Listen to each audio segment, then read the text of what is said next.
In this next activity, we're going to talk about a specific structure which we find a lot in algorithms when we are coding and in life. This is the if-then structure. The good news is that you and your students are probably already familiar with this type of structure because it works almost exactly the same way in code as it does in English. So, for example, students may have heard their teacher say something like, "If you all pay attention, then you can go outside early for recess."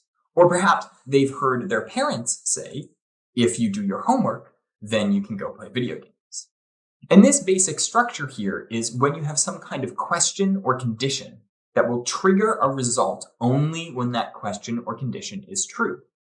What this means is that we can have different sections of instructions which are only used some of the time.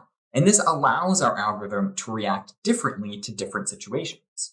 So, for example, the intelligent paper which we looked at, it used a lot of if-then statements. And that's because that algorithm needed to change its behavior based off of where the opposing player decided to play.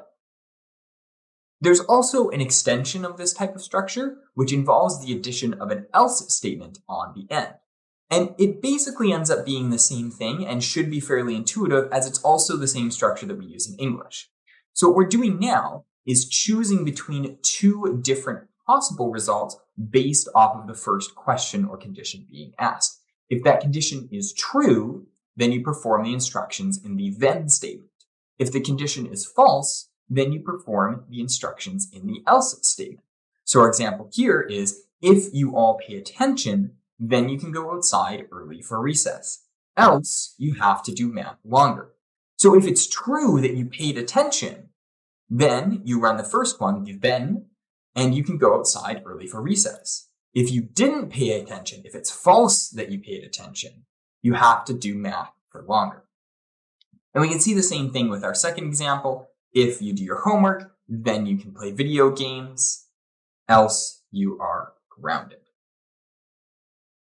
So in the next part here, we're going to be doing our first coding activity, and we're going to be using Scratch.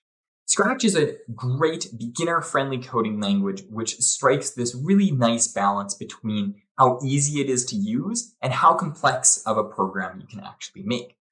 Scratch is actually how I learned to code myself about a decade ago when I was in high school, and it's been one of my favorite educational tools ever since.